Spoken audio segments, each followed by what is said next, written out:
Welcome to Monday Returns. This is where I recap the performance in the ETF universe from the last week.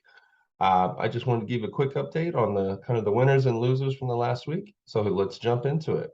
On the downside this week, obviously the overall markets were down almost 3%. S&P, NASDAQ, all down right at 3%. In a week that is that bad, it's kind of unusual that the losers on the week weren't worse than they were.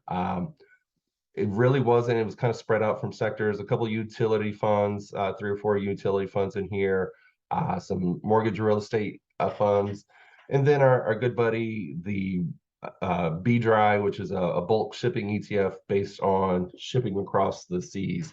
A very volatile fund, tends to be at the high or the low when it shows up on these lists. What did well? If you were a gold or silver miner type fund, you did well last week. 11 out of the 12 were based on gold or precious metal miners. So as you can see, each one of these is a miner type fund. That was the place to be last week. Now, am I shifting any of my portfolio over to these types of funds because the market's been doing so well or bad? No, I am not doing that. I can pretty much guarantee you next week, as we go through this, we're going to see some of these names on the downside. This was kind of definitely a kind of 1 week play. To show you that, I'm going to jump into a couple of these individual funds. So SILJ, as you can see, even though it had a good week for the month, it's still down a little bit, and really it was coming off its lows. It's got to get a nice bounce from last week to kind of get onto the list in general.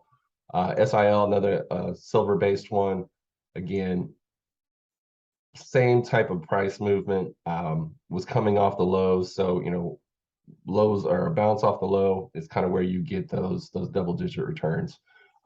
So again, just a quick glance of what was working last week.